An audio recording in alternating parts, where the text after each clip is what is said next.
Hello students, ये बहुत महत्वपूर्ण सीरीज अपन शुरू कर रहे हैं। Most important question for the JEE mains. देखिए, ये बिल्कुल ऐसे क्वेश्चन आपको यहाँ बताए जा रहे हैं जिससे सिमिलर क्वेश्चंस आपके एग्जाम में आएंगे। क्वेश्चन बताने के साथ साथ यहाँ पे हम लोग आपके साथ कॉन्सेप्ट डिस्कस भी करेंगे। इसका मतलब ये है कि ऐसे ही क्वेश्चन आपको एग्जाम में मिलेंगे। तो आपको आज जो है अपन ने टॉपिक लिया है टू डायमेंशनल मोशन।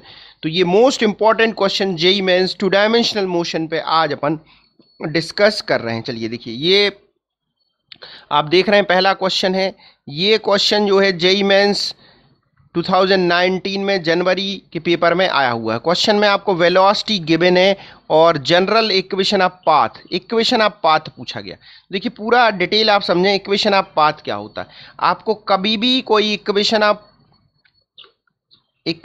पोजीशन या इक्वेशन ऑफ डिस्प्लेसमेंट दिया हो इस तरीके से कि जैसे r is equal to 3t I cap plus 4t square J cap, और आपसे कहा जाए कि आप इक्वेशन ऑफ पाथ बताइए। तो एक्चुअल में ये जो है ना, आई कैप के साथ ये x कोऑर्डिनेट है, तो x is equal to 3t, और ये y कोऑर्डिनेट है, y is equal to 4t square. इसमें से t को रिमूव करना है और डायरेक्ट रिलेशन बताना है between x and y। That is called equation of path. तो यहाँ से आप t की वैल्यू निकालेंगे x/3 और यहाँ पुट कर देंगे, तो आपको इक्वेशन ऑफ पाथ मिल जाएगा। अब इस क्वेश्चन को देखते हैं, जो क्वेश्चन आपके सामने गिवन है, इसमें कैसे अपन सॉल्व करेंगे। तो देखिए, क्वेश्चन में ये दिया है v, तो ये दो कंपोनेंट होंगे। vx जो कंपोनेंट होगा, vx वो होगा k इंटू वाई, और जो vy कंपोनेंट होगा वो होगा k इंटू एक्स। अब देखिए, vx को आप लिख सकते हैं dx बाई dt, और vy को आप लिख सकते हैं dy dt। ठीक है, अब देखिए, इसमें से आपको इन दोनों में से आपको एक्स वाई में रिलेशन निकालना, तो एक को दूसरे से डिवाइड कर दें। तो डिवाइड आप करेंगे तो आपके पास आ जाएगा dx अपॉन dy। यहाँ से k कैंसिल आउट हो जाएगा और dt कैंसिल आउट हो जाएगा। यहाँ पे आ जाएगा y, यहाँ पे आ जाएगा x।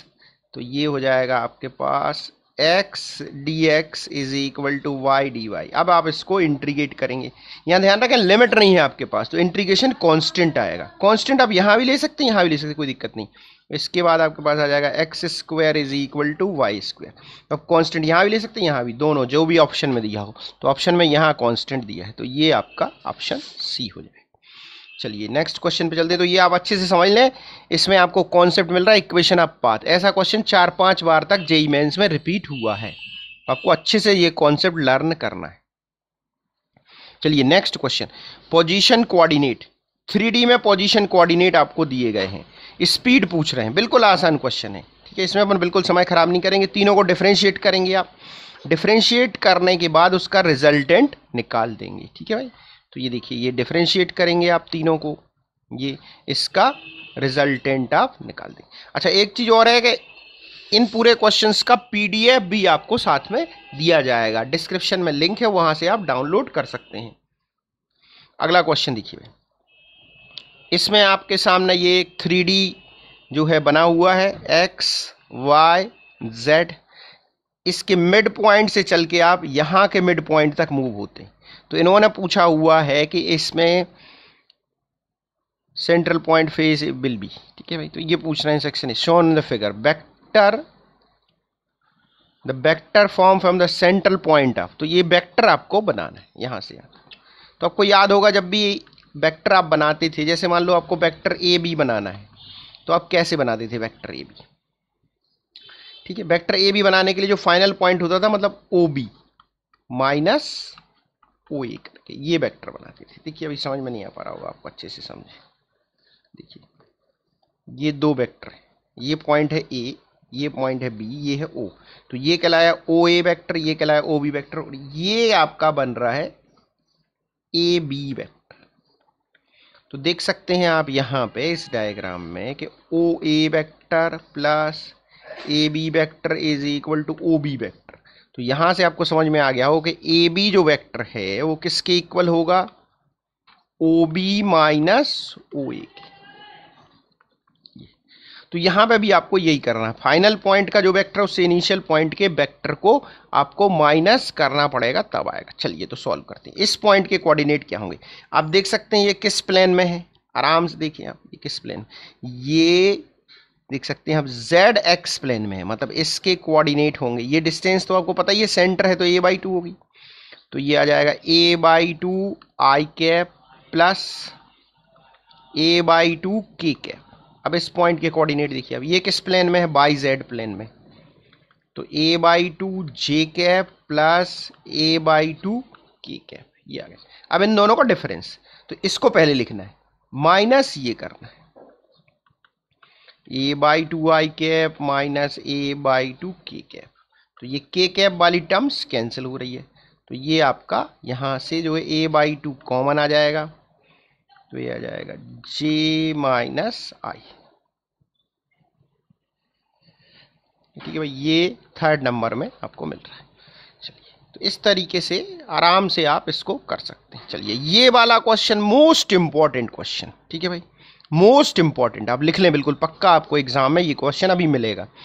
इसमें 2 gun A and B fire bullet at speed 1 kg 2 kg respectively from the point on horizontal ground they fired at all possible direction. इस तरीके का क्वेश्चन करीबन आप माने 8 से 10 बार तक जेईई मेंस के पेपर में आ चुका है। ठीक है भाई, डिफरेंट डिफरेंट तरीके से। क्या क्वेश्चन है, ये आपके पास एक्चुअल में एक ग्राउंड है, इस ग्राउंड पे आप यहां खड़े हुए हैं, आपके हाथ में एक गन है, आप गन से गोलियां चला रहे हैं और सारी डायरेक्शन में ऐसे ऐसे गोलियां चला रहे हैं आप, ऐसे ऐसे ऐसे ये गोलियां गिर रही हैं। अब मैक्सिमम कितनी दूर पर गोली गिरेगी, ये मैक्सिमम एरिया बताना है आपको, कभी यहां यहां, लेकिन इससे बाहर नहीं।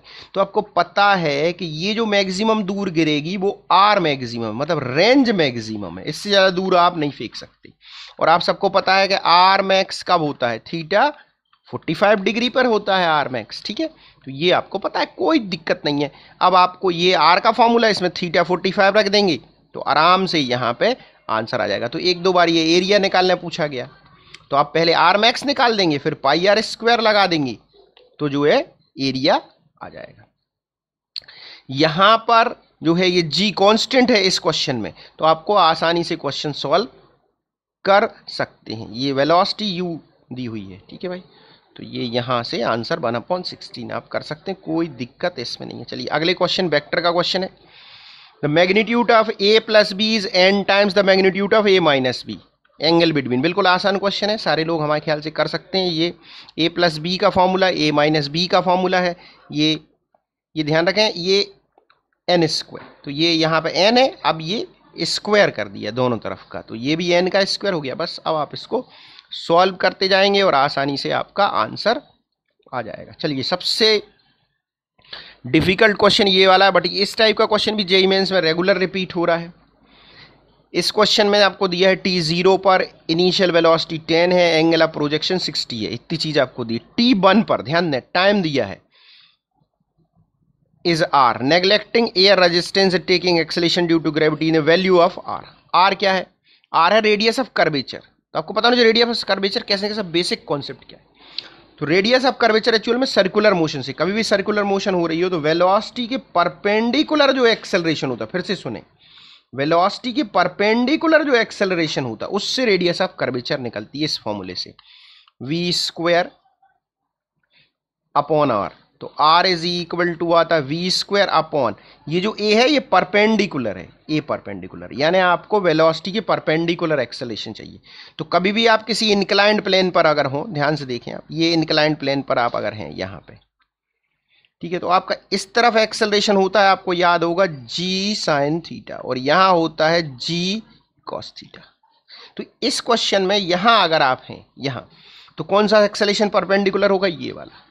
तो यानी r जो है वो कैसे निकलेगा, यहां से v स्क्वायर अपॉन कौन सा लेंगे एक्सेलरेशन, g कॉस थीटा, ये आप निकाल सकते हैं।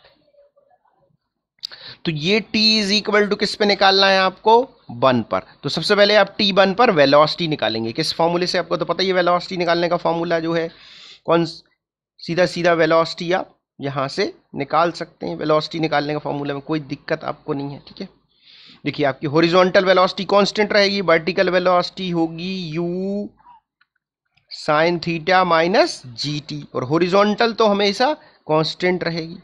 तो ये इन दोनों की मदद से आप टेन थीटा निकाल लेंगे। ये थीटा आ जाएगा, यहाँ से थीटा आ रहा है 15 डिग्री, ठीक है। बस इसका आप यहाँ यूज करके पुट करके वैल्यू कैलकुलेट कर लेंगे, ठीक है भाई।